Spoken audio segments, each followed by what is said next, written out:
네, 안녕하세요. 안녕하세요. 안녕하세요. 반갑구만. 네, 저희 오늘은 이 영상이 올라갈 때쯤이면 월드컵, 저희 조별 예선 첫 번째 경기가 50일이 깨져서 조별리그? 네, 조별리그. 본선 조별리그. 본선 조별리그 첫 번째 경기 50일이 깨진 시점이 됩니다. 정말 월드컵이 얼마 안 남았거든요.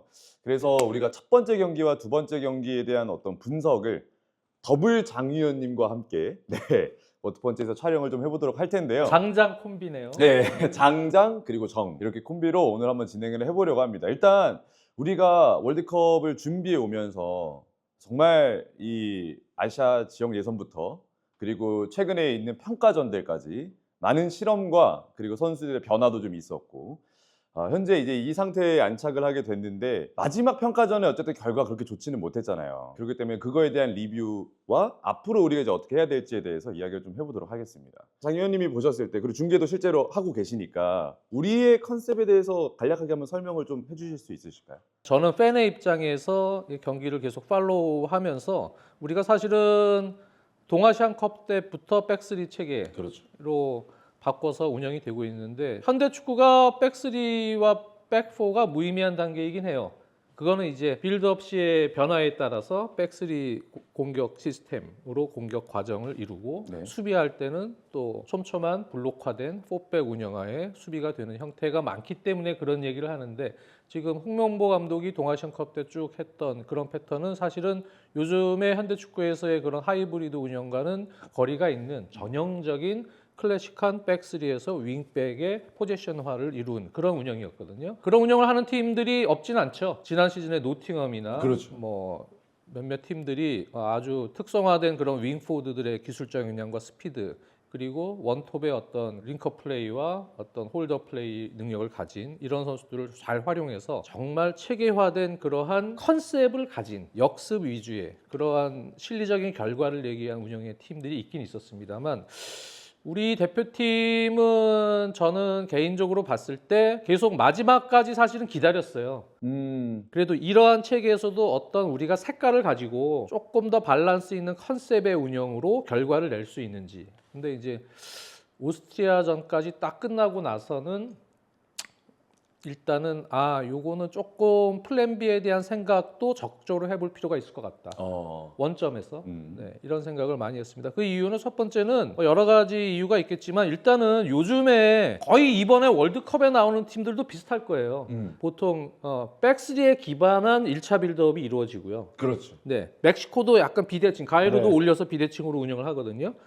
그리고 나서 이제 수비 전환 시에는 또 바뀌는 운영을 하는데 기본적으로 예를 들어서 뭐 상대가 그런 식으로 비대칭 운영이 됐든 인버티드 운영이 됐다. 그러면은 1차 빌드업에 백스리에 기반한 운영이 되고 여기는 이제 윙어가 올라가고 풀백이 터치라인을 점유를 하면서 뭐 3-2 뭐 이런 식으로 또 두 명의 윙어는 중앙지향적으로 요즘은 하프스페이스 쪽에서 관여를 하는 뭐 통상적으로 이렇다고 치면은 그렇죠. 보통 이제 이런 팀들을 상대로 요즘은 대부분의 팀들이 1차 압박을 하는 형태가 뭐 원톱을 둬도 공격형 미드필더는 올라와서 투톱에 1차 압박이 들어가요. 두 명을 둡니다. 여기다가. 그렇죠. 세 명에 대해서. 네. 그러면서 좌우에 있던 중앙지향적인 윙포드들도 다 이쪽으로 잡고 사이드에 있는 이 터치라인 선수들을 잡고 들어가죠. 그래서 뒤에는 기본적으로는 잉여 숫자를 한 명 남겨놓는 운영들을 하죠.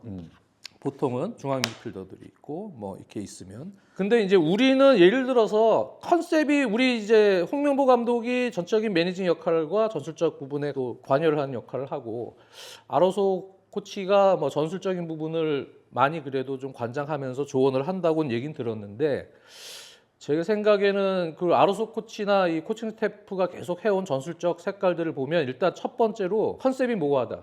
컨셉이 뭐하다. 이게 실리적으로 역습을 위한 밸런스인지 아니면은 공격적인 3백인지 이게 상당히 모호한 게 우리가 압박을 할 때 예를 들어서 코트디부아르전이다. 그러면 저는 그런 축구를 요즘에는 많이 보질 못했거든요. 근데 그렇게 하더라고요. 압박을 이 세 명이 붙어요. 위쪽에서. 네, 여기에. 그리고 윙백이 이 두 명을 붙습니다. 그냥 맨투맨이에요. 한 명씩 뒤에는 묶여 있는 3백이죠. 네. 그냥 맨투맨으로 붙는 거예요. 한 여기 두 명이 한 명을 명은 중앙 묶어주는. 미드필더를 붙고 그리고 나서 3백이 또 이 세 명의 공격진을 잡는 이런 운영이 되려면 팀 단위의 조직화된 종간격, 횡간격의 팀 몸통 전체가 조직화된 1대1 대인마크를 하는 맨투맨 압박.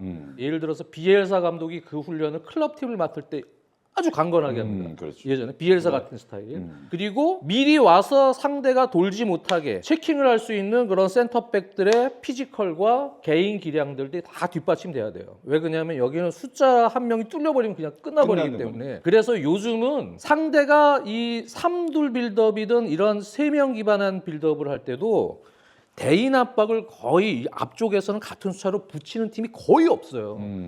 여기서 예를 들어서 이런 식으로 가도 여기서 공격 미드필더 한 명이 예를 들어 올라와서 이쪽 세 명의 이저 3백을 견제를 하는 거죠. 그리고 윙어들은 수비 시에는 이쪽으로 내려와서 이쪽 사이드 다이어그램 형태의 대각선 루트를 견제하든지 그래서 이쪽에 있는 터치라인 선수들을 견제하든지 아니면 이 선수를 아예 붙든지 이런 식으로 갑니다. 그러면 뒤에는 숫자가 한 명 남죠. 그렇죠. 남기 때문에 3명이 아니고 여기서는 이제 커버할 수 있는 숫자가 이게 4백이 되든 3백이든 커버할 수 있는 숫자가 한 명 있는 거예요. 무조건 한 명이 더 남네. 네. 이런 식으로 돼야 어떻게 보면 전체적으로 뭐 이 상황에서 압박을 해도 롱볼로 들어와서 뭐 여기서 한 명이 뚫려도 커버를 할 수 있는 선수가 생기고 네. 그러는 거지. 우리가처럼 예전에 뭐 조유민 선수 뚫리면 그냥 끝나버리잖아요. 그런 식의 리스크를 줄이기 위해서 요즘엔 대부분 다 그런 식으로 운영합니다. 그러니까 보통은 이제 4백 기반화해서 수비가 전개가 될 때는 4백으로 다 돌아오죠. 4백으로 돌아와서 두 명의 센터백이 원톱을 같이 견제를 하고 이 풀백이 이쪽 터치라인 윙어들을 견제를 하면서 윙어들은 이제 이 선수들을 잡는 거예요. 이런 식으로 해서 앞쪽에는 한 명 부족하더라도 견제 역할을 하고 내려와서는 이제 촘촘한 미들블록을 형성하는 것이 기본인데 우리는 사실은 예를 들어서 코트디부아르전이다. 그런 압박은 제가 볼 때는 우리가 지고 있을 때 승부수를 막 걸어야 될 완전히 때. 승부를 걸 때 해야 되는 상당히 공격적인 압박이라는 얘기예요. 그러니까 리스크가 상당히 크고 밸런스가 이게 우리가 수비를 하다 역습하는 구조인지 완전히 뭐 지고 있어서 뭐 하는 구조인지 상당히 애매하면서 리스크가 크다. 그리고 우리 수비진의 1대1 역량도 사실은 우리가 대인 마크를 1대1로 붙어서 할 수 있는 정도의 역량이냐? 그 부분도 좀 회의적이다. 리스크가 좀 있죠. 예. 백스리라는 전술은 좋은 전술이에요. 어떻게 쓰느냐에 따라서 매우 공격적이면서도 유기적인 운영을 할 수 있고 지금 현대 쓰는 백스리 운영을 하는 팀들은 상당히 전술가들이 많이 운영합니다. 그렇죠. 상당히 유연하게 이거를 바꿀 수가 있기 때문에 선수들의 어떤 유기적인 움직임이나 이런 것들 잘 활용할 수 있거든요. 하지만 우리는 기본적으로 압박하는 방식도 약간 중구난방, 컨셉이 불분명하고 또 어떤 경기는 아예 내려서요. 그렇죠. 예를 들어서 네. 뭐 평가전에 작년에 브라질전이다. 그런 경기는 그냥 네. 완전히 5백 그냥 내렸어요. 5-4-1로 그냥 수비를 하는데 너무 내려서 지역방을 하다 보니까 상대 빌드업에서 이 뒤쪽에서는 제어가 안 돼. 스토퍼들이 올라올 수 있는 공간을 높은 위치에서 계속 줘버리고 미드필더들이 내려와서 받으면서도 시야가 그냥 확보된 상황에서 앞에 있는 공격진들에게 쉽게 움직임의 루트를 보여주고 거기서 좋은 패스트가 나가게끔 만들어주는 그러한 또 지역 방어. 압박의 컨셉도 좀 프레싱을 할 때 나가줘야 될 팀 압박의 어떤 간격 유지나 아니면은 라인 형성이나 이런 것들이 불분명하고 전체적으로 그 올라가서 압박을 할 때도 수비라는 거는 사실은 수비 숫자가 5백에서 한 명 더 많다고 돼서 수비가 잘 되는 건 아니거든요. 수비라는 건 뭐예요? 수비라는 거는 공소유권을 잃었을 때 공소유권을 잃은 팀의 모든 팀 구성원이 동시다발적으로 행할 수 있는 그러한 과정이에요. 전방에서는 채널링을 해서 채널링을 하거나 지연 압박을 순간적으로 가져가서 혹은 탈취하는 과정까지 가거나 그리고 2차 그룹 두 번째 단계에서는 내려와서 견제하는 역할 지연과 견제하는 역할로 블록을 짜서 좀 프레싱을 하고 완전히 내려섰을 때는 뭐예요? 공간을 주지 않기 위한 이러한 수비를 하는 3단계 형태로 수비가 이루어지고 그렇죠. 거기서 볼 탈취 이후에 전환에 대한 조직력도 갖춰야 되는데 우리 대표팀은 모든 게 되지 않았어요. 제가 보면 모든 게 조직화되지 않았어요. 그리고 공격하는 빌드업 과정도 제가 볼 때는 우리가 그냥 단순한 아주 좀 단순한 형태의 이런 빌드업을 하거든요. 약간 유연하게 포백처럼 변화를 하거나 이럴 때도 있었지만 동아시안컵 때부터 이렇게 쭉 보면 그냥 포지셔닝 사실은 빌드업이에요. 여기에 이제 이 2선에 있는 선수들이 슬쩍슬쩍 내려와서 지원해주는 정도지 윙백은 그냥 올라가고 뭐 이런 식의 단순한 구조는 제가 볼 때 상대가 분석하기가 너무 용이하고 상대가 압박 그 컨셉을 잡기가 너무 용이합니다. 지금의 이 구조는. 그러니까 이게 유연하게 막 상대를 혼란시킬 수 있는 빌드업 구조도 아닐 뿐더러 두 번째는 우리 키퍼부터 3백이 빌드업에 능한 선수들이 아니에요. 제가 보면. 냉정하게 말해서. 냉정하게 얘기하면. 그래서 이 선수들이 볼을 자꾸 만지게 하는 구조가 그렇게 좋지가 않습니다. 네, 그러니까 우리는 조금 생각을 조금 달리 해봐야 되고 오히려 볼을 좀 만질 수 있는 선수들은 지난번 마지막 평가인데 황인범 선수는 못 나왔지만 김진규라든지. 네, 미드필더 2선에 몰려 있어요. 다 이쪽에 몰려 있단 말이죠. 그러니까 이 선수들이 내려와서 빌드업에 관여할 수 있는 풀을 더 많은 시간 할애할 수 있는 구조를 만들어줘야 돼요. 그런 부분에서도 역시 우리가 이 백스리 구조가 잘 맞느냐 그런 게 있고 마지막으로는 백스를 하더라도 물론 수비가 될 수 있어요. 그렇죠. 될 수 있는데 수비진들이 김민재 선수도 4백 운영을 클럽에서 계속 하죠. 이한범 같은 선수가 물론 소속팀에서는 3백 스토퍼를 보긴 하지만 4백을 많이 봐봤고 그렇죠. 서령우 선수는 4백을 그렇죠. 측면 수비수로 뛴다는 얘기예요. 최근에는 4백의 오른쪽 수비수로 뛰는데 그리고 뭐 예인스 같은 선수도 3백의 윙백 역할, 왼쪽 윙백 역할 요즘엔 잘하고 있지만 제가 볼 때는 몇몇 불편해하는 선수들 이런 선수들이 우리가 대표팀이 세부적으로 지금 전술 조직력이 짜임새가 갖춰지지 않은 상황이라면 지금 구조가 선수들이 수비 라인을 컨트롤하고 라인 컨트롤하면서 같이 수비가 중심이 돼서 사실 잡아줘야 되거든요. 그거를 하는 게 옳은 것인가? 선수들에게 조금 풀어주면서 아 너네들 이게 많이 해본 거니까 경기장에서 익숙한 거. 조직적으로는 우리가 지금 전술적으로 무언가 짜임새가 있진 않더라도 너네들 클럽에서 했던 정도의 밸런스를 유지하면서 풀어봐라. 그러기에는 4백이 더 용이하지 않느냐. 그래서 뭐 그냥 김민재는 사실은 4백의 왼쪽 수비수도 많이 봤잖아요. 볼 수 있으니까. 김민재, 이한범 뭐 그다음에 요즘 폼이 좀 뭐 예인스, 서령우 이렇게 들어가더라도 이런 식으로 해서 비대칭 운영을 하던 선수들이 지금 클럽에서도 많이 해봤던 잘 아는 이런 운영으로 조금 플랜 B도 생각을 해봐야 되지 않냐. 지금 조금 늦었지만 생각해야 될 단계다. 우리가 대표팀 저도 이제 응원하는 입장에서 지금 쭉 한번 지켜봤는데 여러 가지 데이터들이 좀 쌓였을 거 아닙니까? 근데 지금은 한번 진짜 생각해봐야 되는지 그런 생각입니다. 기본적으로는. 뭐 말씀해 주신 것처럼 이전에 저도 기억이 나는 게 김민재 선수가 이제 마지막 평가전이 끝나고 인터뷰를 했을 때 백스리 이야기를 하더라고요. 백스리가 좀 익숙치 않은 선수들이 있다. 그래서 그걸 맞춰 나가는 과정 속에 있다. 뭐 이런 이야기를 했는데 장 의원님 역시 말씀대로 좀 그런 게 일맥상통하는 내용인 것 같고. 그게 사람이라면 그렇죠. 이렇게 느껴지잖아요. 네. 일부 선수들은 이게 조금 불편해하는구나. 그럴 때는 조금 더 쉬운 옷을 갈아입혀줘야 되지 않느냐. 네. 왜 그러냐면 우리가 지금 이 백스리 구조로 연습을 많이 해서 조직적으로 좀 어느 정도 70%라도 조금 되면. 컨셉도 잡히고 밸런스도 잡히고 하면 괜찮아요. 뭐 우리 이런 컨셉에서 그럼 실리적으로 한번 결과 내보자. 그거는 이제 감독이 결과로 결국은 증명을 해봐야 될 부분이지만 그냥 이렇게 쭉 밀고 갈 수도 있죠. 그럴 가능성이 더 크다고 저는 생각합니다만 그래도 저는 대표팀 응원하는 입장에서 그냥 이렇게 가기에는 지금 내용이 우리가 물론 조는 진짜 꿀조예요. 솔직히 다른 조에 비하면 좋죠. 네. 대준이 우리가 진짜 홍명보 감독이 사실 거의 운짱 아닙니까? 3차 예선부터 3차 예선도 완전 꿀조였고 그렇죠. 다른 조 봐봐요. A조랑 C조 거기 난리 났죠 그때. 예, 우리 중동 팀들인데 객관 전력상 거기 진짜 꿀조였고 맞아요. 이번에도 사실은 조가 와. 전적인 전력을 보면 멕시코도 내가 경기를 다 보고 왔는데 다른 때 멕시코 전력보다 사실 떨어져요. 홈에서 하지만 체코도 그렇고 우리 사실 다른 조 이렇게 보니까 우리 조 꿀조예요.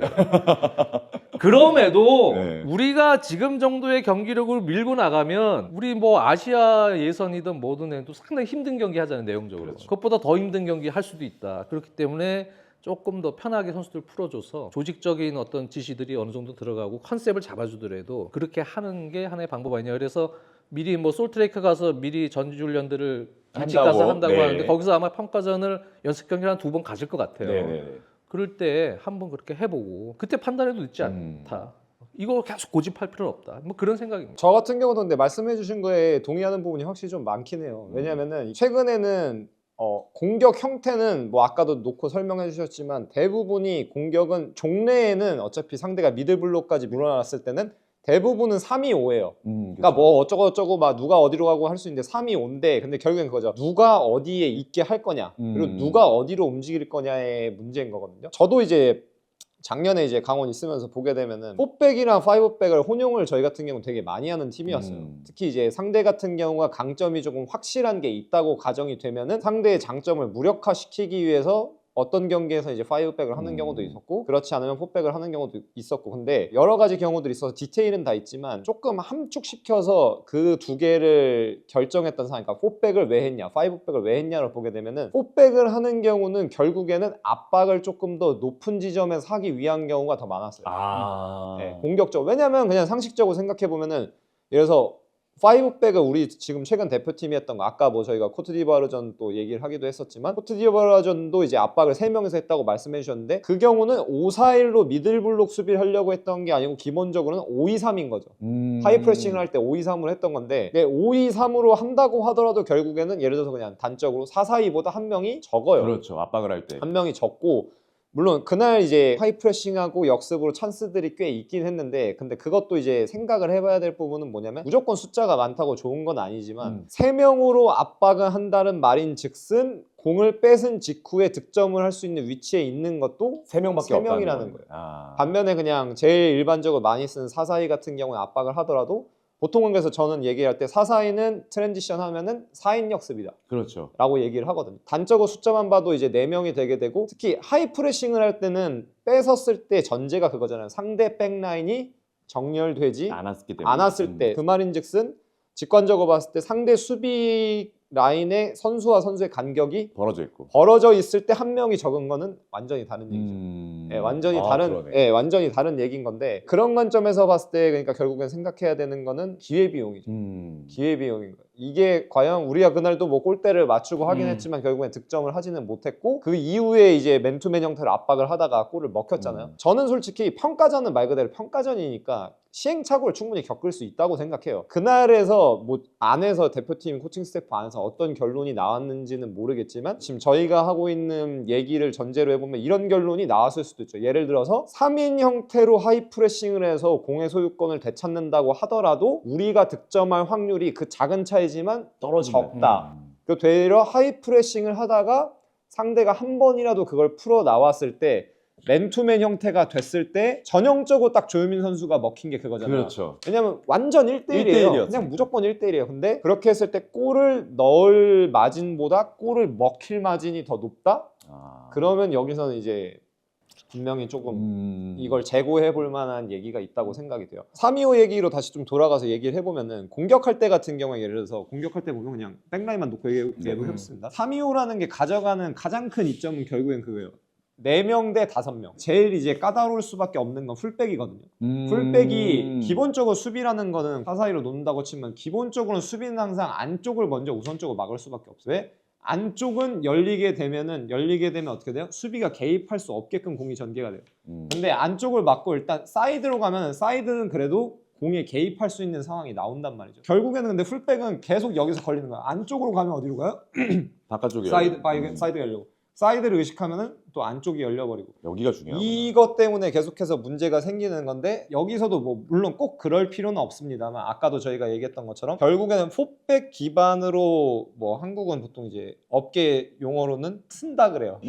한쪽으로 튼다. 이제 튼다 그러는데 그 말인즉슨 뭐냐면은 최소한 한쪽 측면에는 벌려있는 선수가 누구라는 거예요? 4-4-2니까 한쪽은 윙이라는 거죠. 보통 우리가 얘기하는 윙어예요. 반대쪽은 한쪽은 풀백이 되겠지만 한쪽은 윙어예요. 그리고 우리가 보통 윙어라고 하는 선수들의 가장 큰 특징은 뭐예요? 뭐가 있어요? 1대1. 1대1이 있죠. 근데 1대1이 있는데 지금 대표팀이 하고 있는 3-2-5의 경우에는 아까도 뭐 장현님이 말씀해 주셨지만 전형적인 그냥 5-2-3 내지 5-4-1에서 윙백이 올라가는 거예요. 이 선수들의 능력을 폄하하는 것도 아니고 뭐 깎아내리는 것도 절대 아니지만 이 선수들이 1대1이 있냐라고 보면은 저는 1대1이 있다고는 얘기할 수 없죠. 네, 없다고 생각합니다. 1대1이 있다고는 얘기를 할 수가 없고 근데 그러면은 이게 특히 4-4-2를 할 때 같은 경우에는 또 얘기가 다르고 상대가 여기서 5-4-2를 할 땐 또 얘기가 다르잖아요. 그래서 체코 같은 경우는 또 5-4-2를 거의 쓰는 5-4-1 경우가 형태로 수비를 그쵸? 하니까 그렇게 되면 근데 이렇게 됐을 때 같은 경우가 근데 1대1이 있고 없고 차이는 좀 더 커진다고 저는 생각해요. 그러네. 1대1이 있고 없고 차이는 더 커져요. 왜냐면은 제가 요새 주구장창 맨날 얘기하는 게 그 더블팀에 관한 부분 말씀드리잖아요. 더블팀이라는 게 결국에 1대1이 있으니까 뭐예요? 한 명 더 가는 거. 윙이 와서 끌어 맞추게 되고 그러니까 여기서 부채가 생겨서 다른 사람이 프리가 될 수가 있는 거거든요. 근데 지금 현재 한국 같은 경우 대한민국 같은 경우에는 포백에 풀백에 좀 더 익숙한 선수들이 윙백에 위치하기 때문에 사실 상대 입장에서는 1대1에 대한 걱정거리는 크게 없죠. 아. 예, 크게 없고 그러다 보니까 상대가 좀 더 물러나서 로우블록까지 간다고 하더라도 특히 5백을 하고 나서 5-4-1일 경우에 체코 같은 경우에는 왔을 때 여기서 더블팀이 가지 않겠죠 굳이. 그러면은 그 우리가 얘기하는 부채도 생기지 않고. 네네. 그러면서 이제 결국에는 온전하게 진짜 이점이 있냐라는 거는 확실히 재고를 해볼 만한 부분이고 이게 근데 재밌는 거죠. 이게 저는 뭐 대표팀 코칭 스태프는 아니지만 작년에 재현이가 그 대표팀 뽑혔었어요. 그래서 근데 재현이가 그때 가가지고 이 5백에서 윙백으로 뛰었었어요. 그쵸. 예, 윙백 뛰었었는데 그러니까 제 생각에는 방금 제가 얘기했던 그런 부분을 어느 정도 의식해서 재현이를 뽑지 않았나 싶긴 해요. 그리고 제가 듣기로는 재현이가 그 이후로는 안 뽑혔는데 재현이가 조금 더 공격적으로 뭔가 더 하기를. 인상을 남겨주길 바랬다. 뭐 이런 얘기가 뭐 대표팀 쪽에서 있었다고는 하더라고요. 음. 근데 그런 걸 보면은 1대1이 좀 있는 조금 더 윙 성향이라고 할 수 있는 선수를 쓰려고 했던 것 같은데 저도 개인적으로는 백스리의 그 단순한 운영 3-4-2-1 딱 어떻게 보면 뭐라 그럴까요? 조금 획일화된 뭐 이런 운영보다는 비대칭 운영. 그러니까 상당히 이제 요즘에 그 메이저 대회 보면 지난 유로 대회도 그렇고 거의 다 그냥 비대칭을 써요. 그렇죠. 그게 제일 네. 쉬워요 요즘에. 선수들 체력이 제각각이기 때문에 여름에는 선수들 클럽에서 피지컬 상태가 그렇기 때문에 거의 그냥 비대칭 쓰고 1차 압박, 팀 압박 이런 게 조직화되지 않은 대표팀들이 많기 때문에 그거를 너무 강건하게 가진 않아요. 기본적인 1차 압박은 가지만 그냥 미들블럭이에요. 지난 유로 때도 다 미들블럭이에요. 네. 그 내려서서 그냥 4-4-2 두 줄 수비 하고 비대칭 공격할 때 운영하고 각 팀마다 거의 공통점은 한쪽에는 윙어를 두고 한쪽에는 예를 들면 우리나라는 이강인이 있잖아요. 그렇죠. 이렇게 들어오는 선수. 반대발 윙어인데 약간 공격형 플레이메이커 역할을 중앙지향 해주는 선수. 이런 선수를 두는 이유는 우리도 예를 들어서 제가 자꾸 뭐 이렇게 비대칭 운영을 좀 얘기하는 이유는 우리도 이제 서령우 같은 선수나 혹은 공격이 더 필요하다. 그러면 양현준 같은 선수를 저번처럼. 비대칭으로 둘 수 있거든요. 서령우 선수는 요즘에 중앙 미드필더도 막 나와요. 네, 맞아요. 클럽에서. 맞아요. 네. 그만큼 인버티드한 성형과 하프스페이스에 대한 움직임이 상당히 좋은 선수예요. 올라가요. 이강인 선수 이쪽은 누구? 뭐 황희찬이 됐던 누구 윙어를 둬요.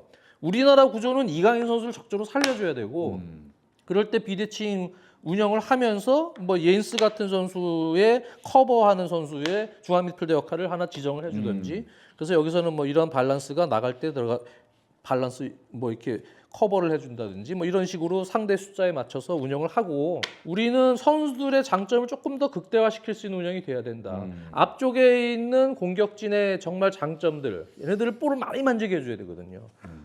손흥민 선수도 한 60분 정도만 집중적으로 뛰게 하더라도 미드필더 영역에서의 어떤 빌드업 관여나 또 거기서부터 에너지를 모았다가 스프린트를 해서 이쪽 왼쪽 공격을 도와준다거나 예를 들면 체코 같은 경우는 제가 체코 경기를 보면서 분석을 좀 해봤는데 프로보드라는 선수가 여기 이제 주전으로 나올 가능성이 높은데요. 원톱이 시크가 됐던 뭐 초리 같은 장신이 될지는 모르겠지만 물론 시크가 오른쪽에 올 때도 있어요. 근데 네. 시크가 올 때도 그렇고 프로보드가 올 때도 그렇고 수비 시에 5-4-1로 내려가다가도 이 프로보드는 투톱 압박을 해요. 그래서 5-3-2가 되는 경우가 많아서 체코전 공략은 무조건 이쪽이에요. 손흥민 선수 이쪽으로 기모 왔다가 돌아뛰고 황희찬 1대1고 윙백 초우파를 죽여버려야 돼요. 혼자 공격 갔다 올라 이쪽이랑 부담을 줘야 된다. 예, 이쪽에서 이 3백들은 근데 스피드가 좀 느려요. 단점이죠. 키들은 큰데 네. 이쪽 크레이치는 근데 조금 나은데 여기 이쪽 애들이 좀 여기를 죽여버려야 된단 말이에요. 우리로 따지면 왼쪽이네요. 네. 거기에는 우리는 장점이 누가 있어요? 강인이가 있어요. 이강인. 이강인이 돌려버릴 수 있단 말이에요. 아, 이쪽으로. 그쵸. 네, 그러니까 여기를 프리하게 주려면 이쪽의 비대칭 운영들을 잘 해줘서 그렇게 나가야지. 왜 그러냐면 우리가 3백 하에 그냥 윙백을 두면 이태석, 서령우 뭐 그래서 그냥 올려. 이 선수들은 사실 그렇게 공격적으로 뭔가 많은 가짓수를 가진 유형들이 아니에요.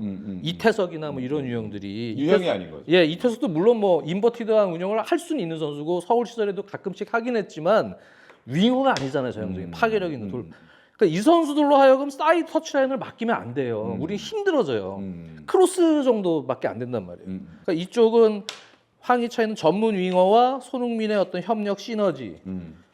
그다음에 뭐 조규성 같은 선수가 그래도 힘이 한 좋으니까 명 잡아주고. 링크업 플레이를 해주면서 이쪽에 이강인 선수를 최대한 활려주고 뒤쪽에 황인범 선수가 고무줄 역할을 해주면서 뒤에는 한 명 밸런스를 잡아줄 수 있는 체격 조건이 좋은 권혁규가 됐던 뭐 또는 뭐 박진섭. 백승호가 됐던 박진섭이 됐던 간에 이런 식으로 잡아주면서 서령우 선수가 하프 스페이스나 여기에 어떤 히든 카드 역할을 움직여주면 수비를 분산시켜서 이강인 선수가 산다는 얘기예요. 이강인 선수 살아서 사이드를 살려주고 이렇게 운영을 하는 게 우리 선수들의 장점을 극대화시킬 수 있는 운영이라고 저는 봐요. 그리고 나서 손흥민 선수 체력을 다 빼게 한 다음에 60분이나 65분 중에 이재성이 됐던 또 다른 또는 자원이 뭐 들어가서. 공격수가 이거 두 골 먹어서 이건 조금 더 다른 방 플랜 B가 필요하다 그러면은 약간의 전술 변화를 통해서 오영규까지 넣어서. 투입시켜서 이 경기에서 뭐 승부를 보든 뭐 여러 가지 방식이 있겠지만 지금 우리 선수들 특히 역대 뭐 최강의 멤버라고 하는데 김민재 빼면은 사실 여기란 말이에요. 우리 여기 이선과 유럽파들의 일선이 그렇죠. 많죠. 여기 선수들을 우리가 최대한 잘 장점을 활용해서 자신감 있게 들어가야 된다. 물론 이제 체코전 얘기 또 하겠지만. 네. 네. 그래서 이제 좀 이어서 이야기를 해보면 저희가 이제 첫 번째 경기가 체코고, 그다음에 두 번째 경기가 멕시코입니다. 물론 이제 남아공까지 3차전을 좀 볼 수 있겠지만 월드컵 같은 토너먼트 대회는 또 1차전이 굉장히 중요하잖아요. 1차전 정말 중요해요. 1차전 네. 흐름을 2차전 이어가서 이제 결과를 좀 만들어야 우리가 남아공전에 대한 부담이 좀 줄 수 있을 텐데 일단 또 장 의원님께서 멕시코랑 체코 경기를 또 분석을 분명히 네. 네, 어제 밤부터 열심히 보고 체코랑 덴마크전 최근에 최근에 플레이오프 한 했던 경기를 한 번 반 봤어요. 거. 한 번 보고 다시 한 번 보고 싶어서 다시 처음부터 한 전반까지 보다가 아 됐어 네. 느낌 왔어. 네. 예, 그렇게 되고 멕시코는 한 경기를 봤고 음. 최근 경기 경기. 우리랑 평가전은 미국에서 했었잖아요. 시간이 좀 근데 예전이잖아요. 예전인데 그때 멤버랑 많이 바뀌었어요. 그래요. 네, 기본 축인 라울 히메네스, 그 다음에 최근에 손흥민하고 맞대결했던 크루스 아술의 리라라는 수비형 미들도 있거든요. 6번. 네. 리라, 센터백, 바스케스. 요 척추 라인 빼고는 싹 바뀐다고 보면 그래요. 돼요. 그 당시 우리랑 붙었던 멕시코는 테스트 멤버가 많아요. 그래서 그렇게. 그걸 멕시코 전례로 생각하면 안 돼요. 그때 우리가 잘했으니까 네, 네. 라고 생각하면 안 된다. 그렇습니다. 네. 알겠습니다. 그래서 멕시코전도 우리가 면밀히 분석을 해야 될 것 같습니다. 네, 체코와 멕시코 저희가 간단하게 분석을 좀 해볼 텐데 장 의원님이 먼저 해주실까요? 작은 장 의원님이. 네, 일단 체코 같은 경우는 신장에서 우위가 아무래도 제일 크죠. 그렇죠. 제일 크고 요새는 약간은 퇴색되긴 했는데 조금 이제 과거로 거슬러 올라갔을 때 전형적인 약간 동유럽 팀 색깔이 그치. 되려 강한 맞아요. 팀이라고 봅니다. 어. 근데 여기서 이제 전 개인적으로 오해가 있으면 안 된다고 생각하는 거는 최근 센터백들 특히 뭐 아스날이나 맨체스터 시티 이제 챔피언스리그 우승했을 당시 센터백들을 놓고 최근에 전 많이 얘기하는 건 뭐냐면 센터백들이 이제는 미식축구로 하면 거의 쿼터백이다. 왜냐면 예전에는 말 그대로 신장이 크다는 게 우위가 결국에는 공중볼 경합을 해서 헤딩을 따낼 수 있고 그리고 상대와 몸으로 신체적으로 피지컬 컨택을 했을 때 듀얼에서 이겨낼 수 있기 위해서 큰 거였는데 요새는 이게 단순히 크다는 게 그런 부분뿐만이 아니고 공을 우리가 가졌을 때 예를 들어서 인사이드 패스를 하더라도 당연히 체구가 크면은 기술적인 게 어느 정도 동반이 되면은 보통 뭐 한국에서는 볼줄이라고 하죠. 힘이 좋은 거군요. 예, 공의 인사이드 패스의 이 구질이 달라요. 그러니까 구질이 다르니까 결국에는 이게 라인을 관통해버리는 패스가 라인을 그냥 2개 정도는 그냥 관통해버릴 수 있는 인사이드 패스 같은 그렇게 발현될 수가 있고 그리고 말 그대로 신체가 크다 보니까 물론 무조건 사이즈가 크다고 그런 건 아니지만 축구에서의 파워 순간적으로 얼마만큼 필요한 순간에 폭발적인 힘을 낼 수 있느냐 그런 관점에서 보게 되면은 방금 얘기했던 맨체스터 시티, 아스날 둘 다 마찬가지지만 포터백 얘기 많이 그렇죠. 했잖아요. 예. 센터백들이 풀백을 봐도 기술적으로도 그렇고 그런 방금 얘기했던 파워 관점에서 전혀 문제가 없죠. 되려 우위에 있죠. 예, 그런 것들이 그래서 쿼터백이다라고 되게 좀 중요한데. 표현을 많이 하는데 저는 체코 같은 경우도 그런 결이라고 봅니다. 아. 그러니까 오해가 있으면 안 되는 게 크니까 그냥 갖다 붙여놓고 그냥 경기하고 그냥 볼 따고. 그러니까 뭐 옛날로 돌아가면 프리미어리그 팀 뭐 스토크 시티죠. 그런 느낌은 아니다. 그건 아니죠. 네, 토니 그건 필리스 뭐 스토크 시티 이렇게 생각하실 수도 있는데 왜냐하면 또 월드컵은 약간 좀 더 대중적인 그렇죠. 예, 무대니까 예. 그냥 이렇게 신작만 보셨을 때는 그렇게 생각하시는 분도 계실 수 있는데 사실은 그런 팀 아니다. 그렇지 않다는 그렇죠. 거죠. 최전방에 있는 시크 포함해서 기술적인 부분에서도 시크도 굉장히 물론 상대적으로 기술적인 게 조금 떨어지는 선수들도 있지만 분명히 기술적인 것들이 동반돼 있는 약간의 클래식한 동유럽 팀의 색깔이 묻어있는 팀이다. 네, 뭐 이렇게 얘기를 할 수 있을 것 같습니다. 알겠습니다. 쉽게 얘기하면은 이제 우리나라는 요즘에 뭐 20대 초반 평균 신장이 한 175 정도 된다 그러잖아요. 그렇죠. 예. 네덜란드, 체코, 또 북유럽의 일부 나라, 음. 독일 뭐 이런 나라들은 평균 신장이 제가 정확하게 자료 조사를 해보진 않았지만 아마 180 한 3, 4 오. 정도 될 거예요. 네, 남자들 평균 신장이. 이게 근데 그래서 여기서 지금 예를 들어서 지난 덴마크와의 마지막 플레이오프 베스트 11만 기준으로 봤을 때 여기서 이제 역습 자원인 올림피크 리옹의 슐츠 선수 아마 팬들이 많이 아실 거예요. 슐츠 선수가 177이고요. 파벨 슐츠. 예, 네. 그리고 대표팀 은퇴했다가 복귀한 뭐 너무나도 유명한 다리다 선수 있죠. 아, 다리다. 체코의 중심. 네. 다리다 선수가 이 월드컵 때문에 돌아왔어요. 35살인데. 다리다 선수가 172. 조금 그리고 작네. 팬들이 웨스트햄 있을 때 잘 아는 지금 호펜하임에서 뛰는 초우팔. 초팔. 초우팔이 174. 이 세 명 빼고요. 빼고. 최전방에 시크가 191. 그다음에 오른쪽 중앙지향적인 윙어인 프로보드가 189. 왼쪽 윙백인 첼리니가 190. 소우책이 중앙 수비형 필드죠. 192. 그다음에 3백의 크레이치가 191. 울버햄튼에서 뛰니까 네. 팬들이 알죠. 그다음에 호펜하임의 흐라나치가 190. 오른쪽 스토퍼인 칼로 팩이 190. 그러니까 3명 빼고 나머지가 다 190 아니면 190 초반인 거예요. 180도 아니고. 189 한 명 있는데 190으로 치면.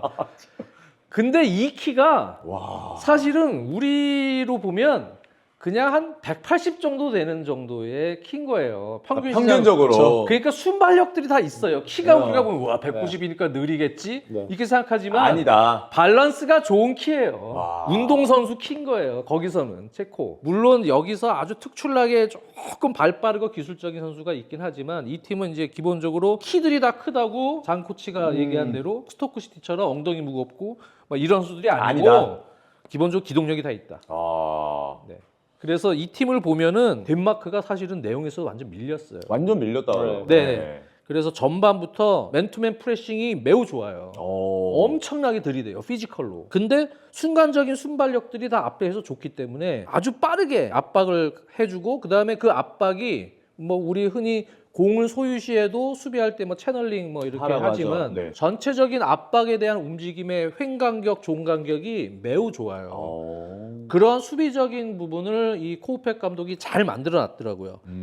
그리고 공소유권을 따내면 빠르게 전환이에요. 또 전환도 빠르게. 이 팀이 아주 기술적으로 테크니션이 있고 막 이런 건 아니에요. 그건 아닌데. 그건 아닌데 슐츠 같은 선수는 돌파력, 득점력 다 있는 이런 좋아요. 돌파력이 있는 선수가 있고 앵간한 기술이 있는 선수들이 다 있는 거예요. 기본적으로 기술은 다 그렇죠. 되어 있구나. 네. 화려하진 않지만 뭐 시크든 프로보드든 기본기들은 어느 정도 있고 단지 빠른 전환을 하다 보니까 패스 미스가 좀 많이 나와요. 네, 세밀하게 전개되지 못하고 끊기는 경우가 많기 때문에 자 우리가 이제 여러 가지 생각들을 해보겠지만 이러한 성굵고 다이렉트한 또 피지컬적인 압박에 능한 이러한 팀을 상대로 할 때 우리가 어떤 컨셉으로 경기를 해야 되느냐 그러니까 우리가 어떤 걸 노려야 될지 또. 그 선택을 하는 데 있어서 사실 대표팀 코칭 스태프의 컨셉의 고민이 분명히 시작될 겁니다.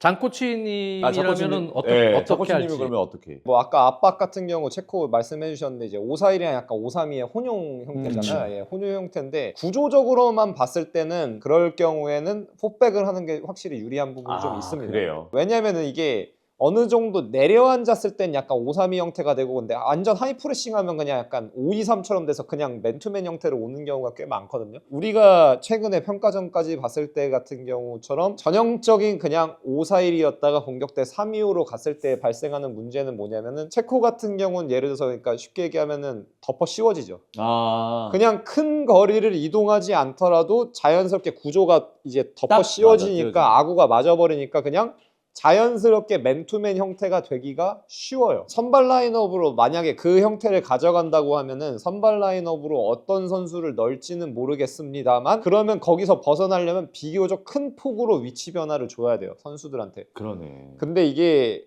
문제는 그거죠. 대표팀이라는 거는 시간적 여유가 없는 환경에서 축구를 해야 되는 게 대표팀이잖아요. 훈련할 시간도 없고 경기를 하고 회복할 시간도 없고 우리가 맨날 메이저 대회 월드컵 나갈 때마다 항상 하는 얘기가 뭐예요? 상대는 하루 더 쉬었는데 우리는 하루 덜 쉬었다. 혹은 거꾸로 우리는 하루 더 쉬었는데 상대는 하루 덜 쉬었다. 얘기를 하는데 이건 근데 회복의 문제도 있지만 거꾸로 얘기하면 뭐예요? 우리가 뭘 할지 이걸 체화할 시간도 없었다는 거죠. 하루 더 적고 더 많고가 있다는 건데 그런 흐름을 생각해 봤을 때는 확실히 조금 기존대로 했을 때는 어려움이 꽤 있을 수가 있다가 그렇죠. 되겠죠.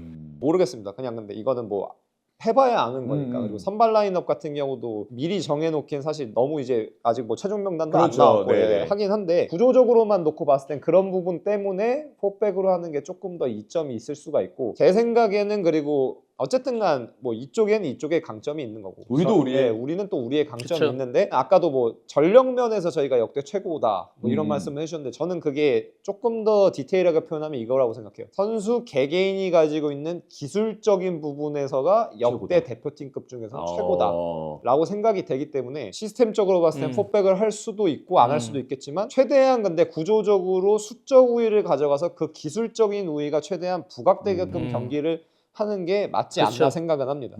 저도 이제 전적으로 공감하는 부분인데 우리가 기술적인 역량들은 매우 좋고 근데 그게 사실 피지컬을 말하거나 조직력을 얘기하는 건 아니에요. 네. 이번 대표팀은 지난 이제 코트디부아르 오스트리아 평가전 때랑 이제 달라진 점이 있다면 이제 본선 가서 미리 가서 준비를 할 때 황인범 그다음에 예인스 카스트로프가 다치지 않고 가세가 될 수도 있겠죠.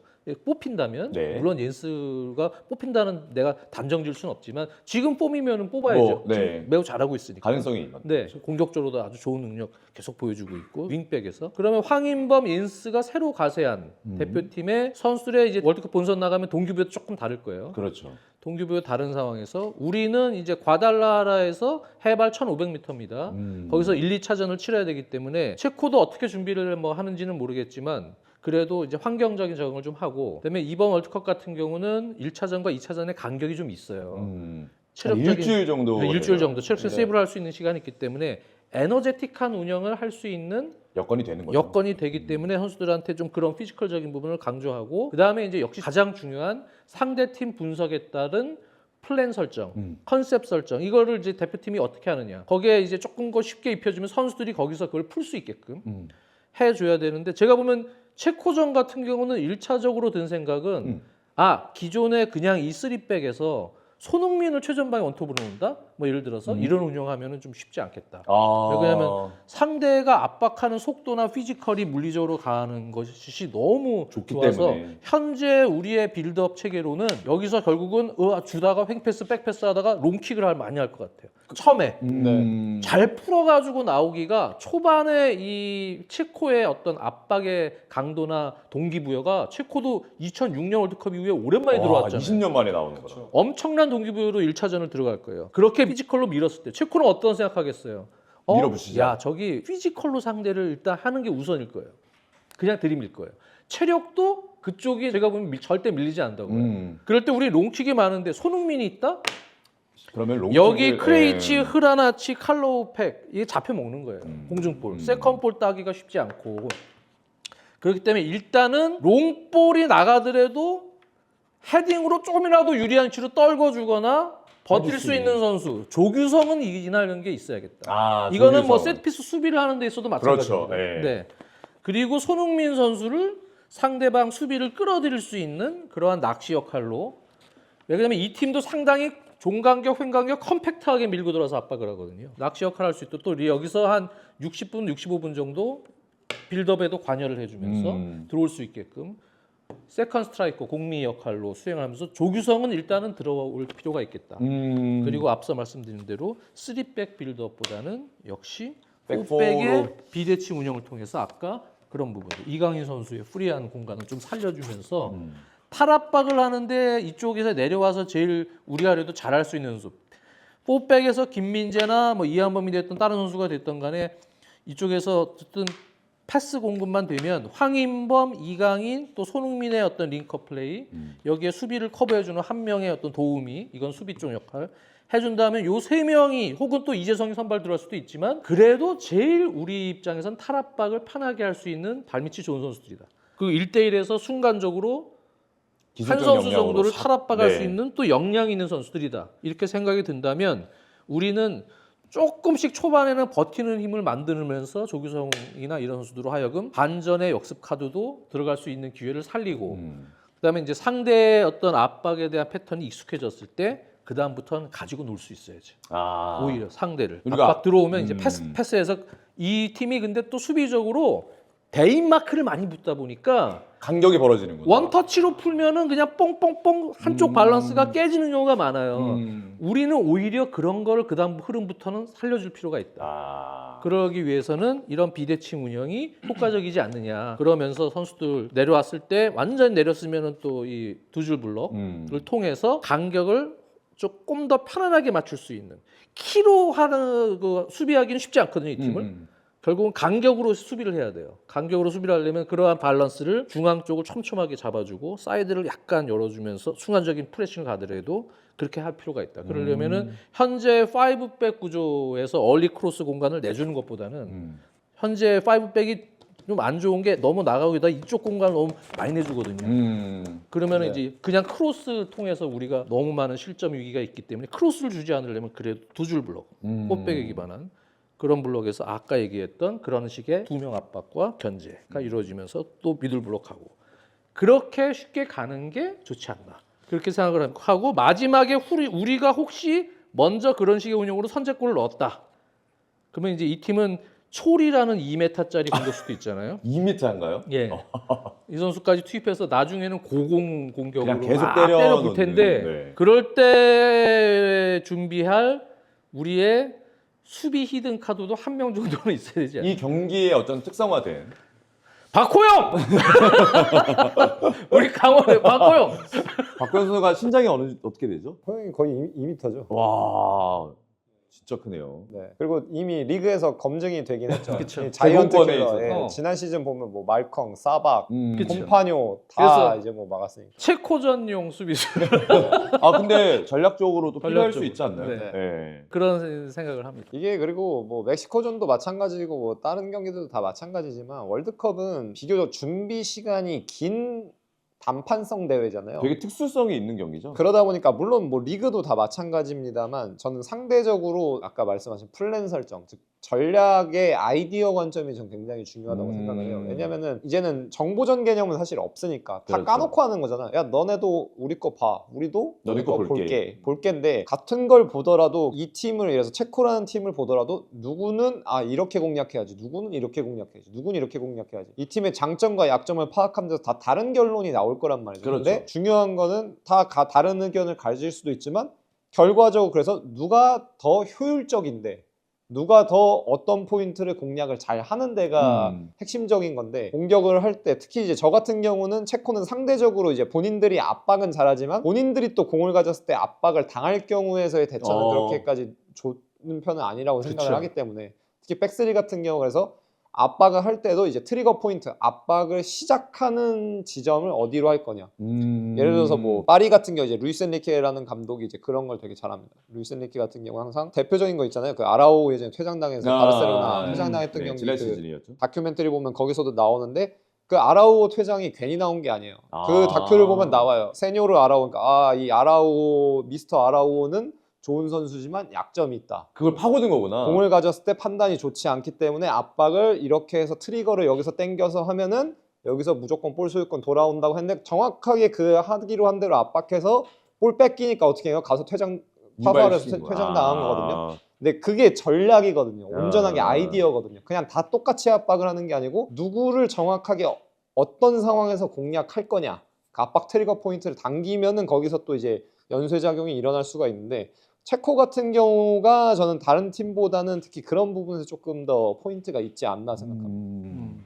그렇죠. 코치님들의 역량이 또 굉장히 중요하겠네요. 그렇죠. 그리고 네. 이제 베스트 11 선발 선발. 어떻게 할 거냐. 조규성 같이 이렇게 또 버티고 홀더 플레이가 가능한. 네, 이렇게 돼야 우리가 공격에 연계를 할 수 있는 포인트가 조금 됩니다. 가능성이죠. 항상 얘기하는 게 효율성, 확률. 네. 이게 어떤 방식이 제일 효율적인가 이 팀과 대처했을 때 그 게임 플랜과 컨셉을 정할 때 중요한 부분이죠. 중요하죠. 그러려면 상대 팀 분석과 이 약점을 정확하게 알고 있어야 되고 우리 팀 선수들의 장점을 극대화시킬 수 있는 방법이 무언지 장점을 극대화시키는 본인이 좋아하는 전술이 아니고 장점을 극대화시키는 네. 전술을 찾는 게 중요합니다. 네. 알겠습니다. 체코는 저희가 이렇게 한번 체크를 해봤고 사실 체코도 체코인데 어떻게 보면 우리가 속한 조에서 가장 강하다라고 평가받고 있는 홈팀 멕시코입니다. 멕시코는 개최국이기도 하고 홈팬들의 응원이 같이 결부되어서 경기가 펼쳐질 텐데 아까 잠깐 이제 장 의원님께서 말씀해 주신 것처럼 코어라인 빼고는 우리가 했을 때랑 mem버가 완전 바뀌었다. 바뀌었죠. 네. 네, 그거에 대해서 그래서 한번 네. 우리와의 경기 때 나왔던 차베스, 프라타, 루이스, 산체스, 그다음에 로사노 지금 샌디에고에서 로사노. 뛰는 이런 선수들은 아마 못 나올 가능성이 제외될 가능성이 높아요. 그때는 아마 일부 선수들은 테스트를 했었고요. 네. 그래서 요즘에 나온 멕시코가 가장 최근 평가전 마지막 평가전이죠. 네. 포르투갈전 0대0 무승부, 벨기에와 1대1 무승부인데 네. 그때 이제 선발을 보면 그러면 이제 우리 때와 하는 멤버가 딱 지금 얘기했던 최전방에 라울 히메네스 네. 살아 있고요. 그다음에 허리 라인에 이제 과거 칠레 대표팀으로 생각하면 게리 메델 아시죠? 게리 메델. 게리 메델 같은 선수가 한 명 있어요. 그 어. 선수가 크루즈 아술의 리라라는 선수예요. 리라. 6번. 대표팀에서는 홀딩을 보고요. 그리고 크루즈 아술에서는 3백의 스토퍼를 봐요. 그리고 홀딩과 스토퍼를 오가는 리라가 있고 그다음에 제노아의 간판 센터백 바스케스가 있습니다. 요 척추 라인 그대로고 나머지 이제 다 바뀌는 거예요. 특히 이제 과달라하라의 이 멕시코 리그 최고의 스타 구티에레즈가 있어요. 구티에레스. 우리가 경기한 데가 과달라하라예요. 이 선수들 다 홈이에요. 홈이네. 알바라도라는 선수도 역시 과달라하라. 요 두 선수는 대표팀에서 지금 이번 1, 2차전 때 쓰려고 하는 것 같아요. 과달라하라가 너무 편하죠. 1500m. 여기서 계속 뛰는 투수성이 선수. 있는 선수들이구나. 거기다 잘해요. 원래 대표팀에 들어갈 수 있는 선수고. 그다음에 아틀레티코 마드리드의 바르가스. 바르가스. 네. 이 선수가 있고 그다음에 주전 왼쪽 풀백인 촐루카의 가야르도. 네, 가야르도를 약간 공격적으로 쓰죠. 비대칭척으로. 그리고 이제 오른쪽에는 레이에스 혹은 그리스 리그에서 뛰는 산체스 이렇게 들어가고 센터백 바스케스의 파트너가 로코팀 모스크바의 몬테스가 아마 주전될 가능성이 높아요. 그래서 최전방 이제 라울 히메네스 놓고 멤버들은 많이 이제 바뀔 텐데 근데 여기 이제 변수들은 지금 페네르바체 에두손 알바레스가 부상 복귀가 아직 안 되고 있어요. 아직까지. 이 선수가 회복 상태를 봐야 돼요.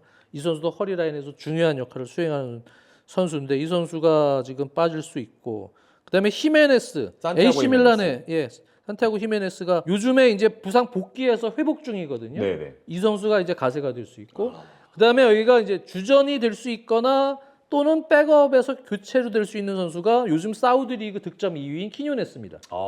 네. 키뇨네스 선수가 지금 사우디 리그에서 아이반 토니가 득점 1위고 1위고. 키뇨네스가 2위고 호날두가 3위거든요. 이 이 키뇨네스가 왼쪽 윙어인데 아주 탄력이 있고 득점력이 좋고 이 개인력들이 좋아요. 그래서 일단 선수들이 우리 미국전 때보다는 조금 업그레이드된 선수들이라고 보시면 돼요.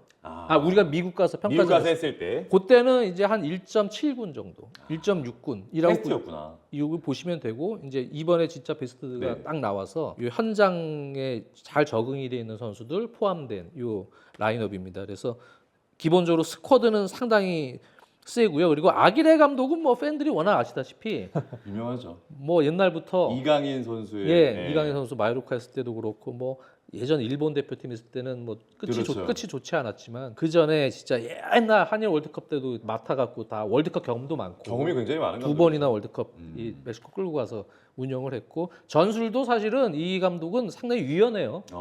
백3, 뭐 백4, 뭐 4-1-3-2 같은 운영도 할 줄 알고 그렇죠. 4-1-2-3 뭐 이런 운영도 잘하고 그다음에 5백 운영도 잘하고 5-3-2 이런 운영도 순간적으로 또 잘하고 이런 최근 트렌드에 맞춰서 비대칭 운영도 잘하고 나이는 되게 많으신데 아기레 감독 나이 많잖아요. 네. 근데 현대 축구 트렌드를 그래도 잘 따라가요. 근데 역시 공통점은 멕시코 팀의 공통점이지만 무조건 쇼패스 빌더. 그래요. 이게 이제 가장 그 체코와는 다른 점입니다. 완전히 상반되는 팀을 우리가 이제 상대를 해야 그렇죠. 되죠. 쇼패스 빌드업이에요. 무조건. 빌드업의 패턴은 뭐 여러 가지로 유연하게 바뀌지만. 좀 더 기술적이죠. 예. 특히나 또 아기레 감독이 라리가에서도 또 뛰었으니까 또 네, 라리가 전문 해설위원 아니십니까? 네. 어떻게 또 평가를 하고 뭐 계시나요? 라리가 있을 때도 보면은 최근에 이제 이미지 자체는 이제 이강인 선수 있었을 때 마요르카 이미지가 강하니까 그때는 이제 5-4-1, 그쵸. 5-3-2 많이 하고 무리키 특히 전방에 있고 우리 해서 이강인. 했어서 그게 이미지가 강하게 아마 남아 계신 분들이 많을 것 같아요. 근데 이제 과거로 돌아가 보면은 뭐 에스파뇰도 했었고 뭐 아틀레티코도 했었고 그쵸. 했는데 그때는 또 보면 또 결이 달라요. 그러니까 결국에는 핵심적인 거는 뭐냐면은 감독이란 걸 그냥 코치라고 뭉뚱그려서 표현하면은 그냥 직업 카테고리로 나왔어요. 코치라는 건 결국엔 조금 전에도 저희가 뭐 체코전 얘기하면서 아이디어 얘기했습니다만 아이디어는 결국엔 뭐가 반영이 돼야 되는 거야? 선수의 특성이 반영이 돼야 되는 거고 특히 대표팀은 추가로 뭐까지 반영이 돼야 돼요? 그 나라의 축구 풍토까지를 반영을 해야 되는 건데 그런 관점에서 봤을 때 이 아기레라는 감독은 어드밴티지가 굉장히 큰 크다. 감독이죠. 축구 풍토를 누구보다 잘 이해하고 있을 뿐더러 근데 글로벌적인 인터내셔널한 경험도 많고 굉장히 심지어 일본 감독까지 했으니까 그렇죠. 예. 아시아 무대까지 했었으니까 이게 생각보다 감독들이 쉬는 기간이 필요하다고 하는 게 완전히 다른 축구를 볼 수 있는 시간이 주어지기 때문에 그게 중요하다고 얘기를 많이 하고 뭐 가르디올라 같은 경우 1년 그 바이언 가기 전에 쉬었을 때 같은 경우에 얘기를 많이 한 적이 있는데 온전하게 다른 축구를 경험할 수 있는 부분에서 그런 게 크거든요. 근데 이 사람은 쉬지 않는 관점에서도 이미 다른 무대를 유형의 계속. 경험들을 했고 대표팀 경험을 또 일본 가서 했다는 건 저는 굉장히 큰 어드밴티지라고 생각을 합니다. 이 팀에게 예, 거기다가 이제 뭐 물론 지금 이제 한국이랑 일본도 좀 다른 팀이긴 하지만 이미 또 어느 정도 그런 문화나 축구 풍토 자체에 대한 이해도도 또 아시아 팀들에게 있을 거기 때문에 아기레 감독에 대한 거는 뭐 중요성 자체는 뭐 강조를 많이 하더라도 지나침이 없겠죠. 이거는 뭐 그냥 약간 여담입니다만 작년에 이제 그 미국 가서 멕시코 대표팀을 했을 때 민우가 갔었거든요. 서민우 네. 선수 네, 민우가 갔는데 민우는 끝나고 와서 저한테 얘기한 게 이 리라가 엄청 빡세다. 그래요. 아까 얘기했던 네. 그 게리메 델과. 예, 6번 역할을 해주신 네. 네. 근데 이 선수가 지난번 북중미 챔피언스컵에서는 네. LAFC의 다비드 마르티네스 있잖아요. 네네네. 윙어 엄청 빠르잖아요. 이 선수한테 털렸어요. 공략을 당했어. 스피드 역습에서. 그러니까 전체적으로는 이 팀이 아기레 감독이 압박도 강하게 강조하고 네. 빠른 전환 강조하고 뭐 현대 축구에 부합하는 요소들을 많이 강조해요. 그리고 선수들이 어떤 특정 포지션이 없어요. 상당히 이제 윙어들 중앙전으로 오면서 유연하게 유리해지구나. 포지션 변경을 계속 하는 팀이에요. 멕시코가 원래 그런 걸 잘하죠. 그런데 어떻게 보면 전환 시에는 수비적으로는 약점이 많이 보입니다. 제가 볼 때. 약점을 한번 보면 그래서 우리 팀 같은 경우는 제 생각에 이 팀도 압박도 좋고 하기 때문에 볼 소유를 또 한 번 하면은 웬만하면 안 뺏겨요. 잘 풉니다. 유연하게 선수들 공이 받는 움직임 탁탁탁 트라이앵글 형태로 들어와서 잘게 빌드업을 잘하는 팀인데 우리가 점유율을 좀 내주더라도 우리는 분명히 역습 찬스를 충분히 만들 수 있어요. 네, 역습을 정말 잘해야 되는 팀입니다. 이 팀을 상대로 할 때. 역습. 왜냐? 선수들이 상당히 하이 프레싱이고 그다음에 순간적으로 볼 뺏기면 달라붙어요. 무조건 팍 이쪽에서 달라붙고 반 지역 방어의 개념으로 미들블록에서 하는 게 아니고 여기 미들블록에서도 존 프레싱이 좀 많아요. 공을 중심으로 상당히 적극적으로 달라붙는 유형이에요. 자기네 영역에서. 그러다 보니까 우리는 빠른 전환에서 원터치 패스로 아까 체코전도 그렇지만 역시 빠른 전환 거기서 잘 풀 수만 있으면 충분히 역습에서 좋은 효과를 낼 수 있고 그리고 이 팀은 제가 볼 때는 잘 우리가 견디고 버티다가 물론 한 방에 있는 선수들이 다 많긴 하죠. 라울 히메네스 뭐 등등 득점력이 있는 선수들도 있지만 잘 버티면 우리가 그래도 한 골 이내로 막아낼 수는 있는 정도의 충분한 힘은 난 가지고 있다고 봐요. 저는 거기서 이제 역습. 그러려면 이제 이 팀 같은 경우는 아까 체코는 이제 마지막에 우리가 이기고 있을 때 특화된 수비수가 필요하다. 한 명 정도 했지만 이 팀은 제가 볼 땐 빠른 선수가 한 명 필요합니다.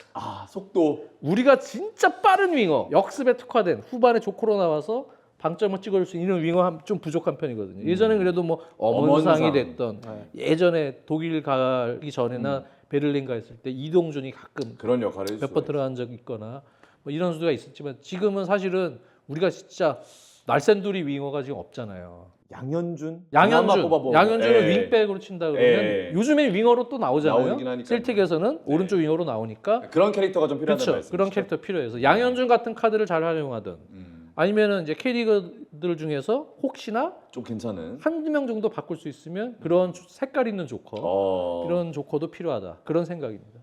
코치님은 네, 저도 뭐 그렇게 생각합니다. 그러니까 음. 상대적으로 그러니까 체코전이랑은 조금은 다른 게 체코전은 트랜지션이 필요한데 압박을 저희가 했을 때 상대 백라인이 정렬되지 않았을 때 흔히 요새 얘기하는 약간 쇼카운터 쇼카운터.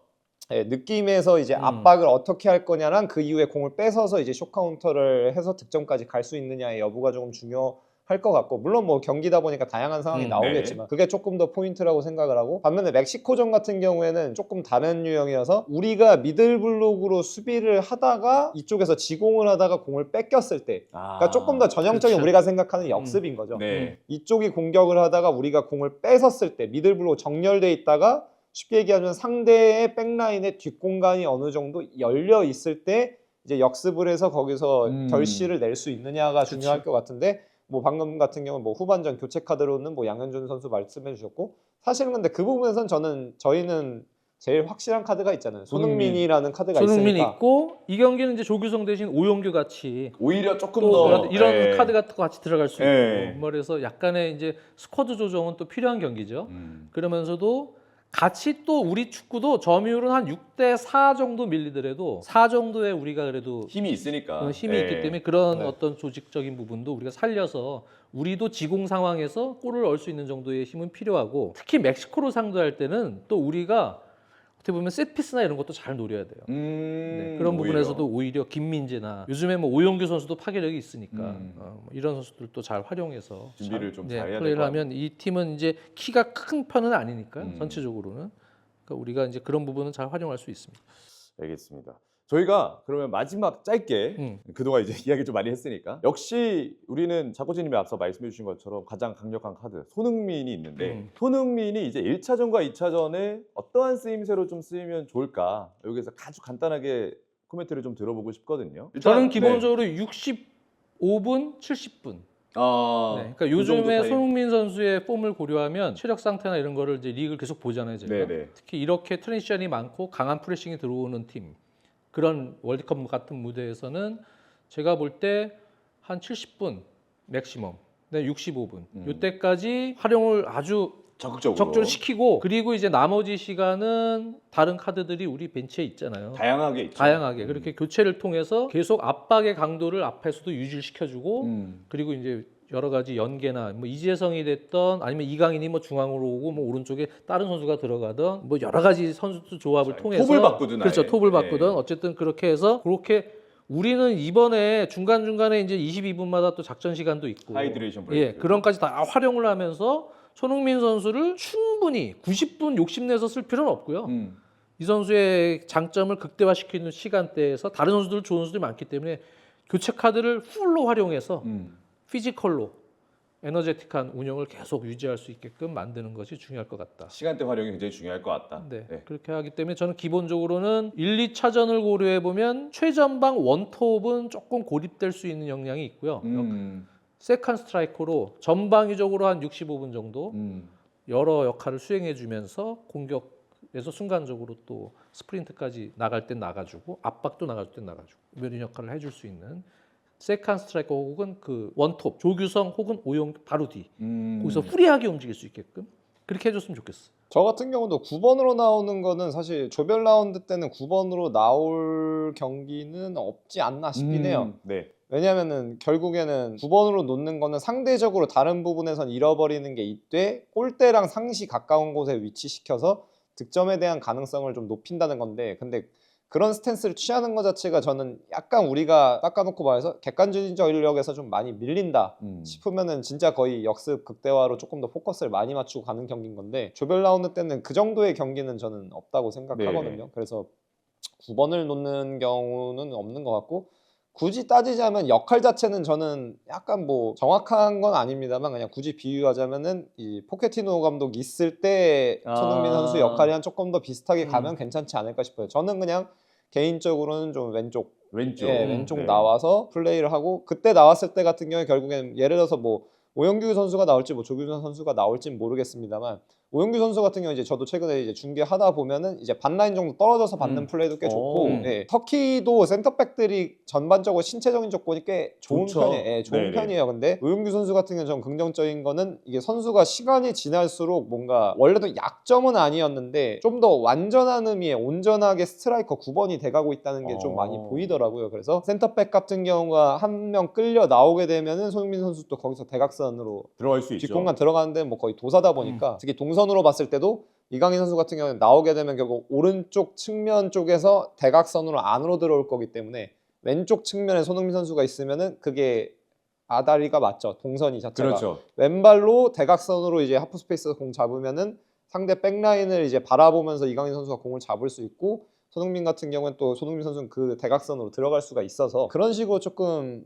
활용이 되면은 좋지 않을까. 물론 뭐 또 이제 경기 때 나머지 선수들이 누가 나오냐 이런 그렇죠. 것도 중요하긴 네. 하겠지만 전체적으로 좀 제너럴하게 얘기하자면은 그런 느낌이 괜찮지 않을까 싶습니다. 어쨌든 두 분이 말씀하시는 건 거의 비슷한 결이네요. 스트라이커보다는 조금 더 스트라이커와 이선자들과 합을 맞출 수 있는 역할, 네. 플레이 메이킹적인 역할 그런 부분을 좀 기대하시는 것 같습니다.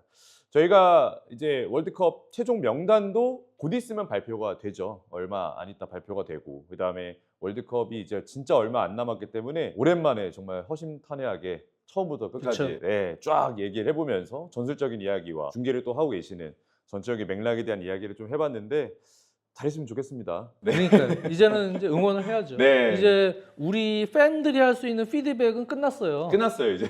우리 팬들은 네. 진짜 잘하길 바라잖아요. 그러니까 응원하는 것밖에 없습니다. 뭐 과정이 어떻든 뭐 어쨌든 간에 월드컵 들어간 본선에서 사실 소식이 속된 말로 쪽팔리면 안 되잖아요. 그렇죠. 잘해야 돼요. 네. 잘하고 잘하기를 바라고 좋은 결과가 나와야 돼요. 그렇기 때문에 이제는 응원하는 건데 우리 피드백은 끝났고 우리 팬의 입장이든 뭐 조금 팬 중에 약간 전문가 그룹이든 간에 결국은 대표팀이라는 거는 팬을 위해서 존재하는 거고 네. 그런 팬들과 피드백을 통해서 또 같이 으쌰으쌰 만들어가는 단계이기 때문에 우리 코칭 스태프 또 우리 선수들 정말 화이팅 해주시기 바랍니다. 힘내라. 힘내라. 예. 하여튼 화이팅.